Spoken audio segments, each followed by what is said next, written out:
Hola a todos, el día de hoy aprenderemos sobre hipersensibilidad tipo 1. Pero primero, ¿qué es la hipersensibilidad? La hipersensibilidad es una excesiva o inadecuada respuesta inmunitaria frente a antígenos ambientales, habitualmente no patógenos, a los que el individuo expuesto esté previamente sensibilizado. ¿Por qué sucede? Las alergias de hipersensibilidad se expresan debido a una compleja interrelación entre factores genéticos y ambientales. Existen cuatro tipos de hipersensibilidad, los tres primeros mediados por anticuerpos y el último mediado por células. En este video nos centraremos en la hipersensibilidad tipo 1. Hipersensibilidad tipo 1 es un proceso inflamatorio alérgico mediado por anticuerpos frente a algún antígeno que comúnmente no es patógeno.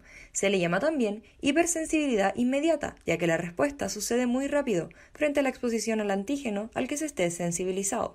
Cuando esto sucede, el antígeno se pasa a denominar alérgeno, ya que provoca respuesta alérgica. Este tipo de respuesta se puede dar por contacto, exposición, ingestión o inhalación del alérgeno. Se indica que existe una cierta predisposición genética a este tipo de reacciones, en las cuales ciertos genes hacen que los linfocitos T helper que reconocen antígenos sean más sensibles. ¿Cómo ocurre la hipersensibilización inmediata? Esta se divide en dos fases: sensibilización y reexposición. Primero se produce la interacción entre el sujeto y el alérgeno. En esta imagen lo ejemplificamos por inhalación. Luego, el antígeno contacta el revestimiento mucoso respiratorio, siendo reconocido por células inmunes, como macrófagos o células dendríticas, quienes lo asimilan y viajan con la muestra de antígeno hacia los linfonodos, donde actúan como células presentadoras de antígenos, exponiendo la molécula a los linfocitos T. Al ser reconocido por el linfocito T naive, este último se activa y se diferencia en T helper o Th2, ayudado por interleucinas, como la interleucina 4, 5 y 10 y otras moléculas. Ahora, este mismo linfocito diferenciado libera citocinas, que son reconocidas por los linfocitos B. El linfocito B se transforma en célula plasmática y atraviesa por un cambio de clase de anticuerpos, pasando de producir anticuerpos IgM a inmunoglobulinas E, específicos para el antígeno. Las IgE son el principal anticuerpo implicado en esta reacción. Mientras, los linfocitos T helper también liberan otras interleucinas, que activan a los eosinófilos para actuar en el sitio de la inflamación. Por otro lado, los linfocitos B secretan cantidades descontroladas de IgE, los cuales se unen a receptores Fc en los mastocitos, específicos para las inmunoglobulinas E, quedando entonces el mastocito rodeado de IgE y sensibilizado al antígeno. Antes de seguir con la segunda etapa, explicaremos la relación con los mastocitos, los cuales se distribuyen a través de todo el tejido conectivo, donde generalmente se encuentran adyacentes a los vasos sanguíneos y linfáticos, cerca o dentro de los nervios y debajo de las superficies epiteliales que constituyen las puertas de entrada de alérgenos al organismo, como el aparato respiratorio, gastrointestinal y la piel.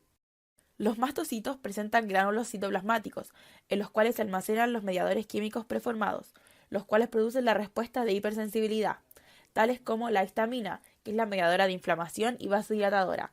También la heparina, que produce acciones anticoagulantes. Los leucotrineos, que producen la contracción del músculo liso. Y los factores quimiotácticos, que atraen eosinófilo y neutrófilo. Ahora continuaremos con la etapa de exposición posterior.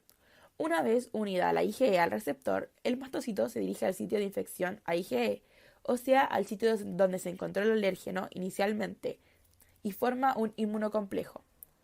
En respuesta a esta unión, el mastocito se activa y ocurre un proceso de desgranulación, liberando mediadores, o sea, las citocinas, las aminas vasoactivas y los mediadores lipídicos nombrados anteriormente, provocando una respuesta inflamatoria aguda, ya que causa la vasodilatación, el aumento de la permeabilidad en vasos sanguíneos y la llegada de leucocitos principalmente neutrófilos.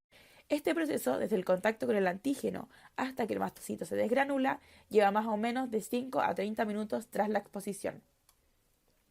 Existen dos tipos de reacciones. Una inmediata, que ocurre en los primeros 30 minutos y se manifiesta clínicamente con inflamación aguda, edema, prurito. Y la otra, que es la reacción tardía, es después que pasan 2 a 24 horas. No requiere exposición adicional al alérgeno. Es causada por la infiltración de eosinófilos, neutrófilos y otras células inmunes que causan lesión tisular. ¿Qué ejemplos conocemos de hipersensibilidad tipo 1? La mayoría de las alergias caben dentro de esta categoría, como la alergia al polen, caspa de animales, a alimentos, a fármacos, a medicamentos como la penicilina, etc. También las reacciones frente a picaduras de avispa o de abeja y a otros insectos. También patologías como la rinitis alérgica, conjuntivitis alérgica, asma alérgico y alteraciones cutáneas como urticaria y dermatitis atópica. Por ejemplo, la alergia al látex produce urticaria al contacto, ya sea por contacto directo o por inhalación de partículas de látex.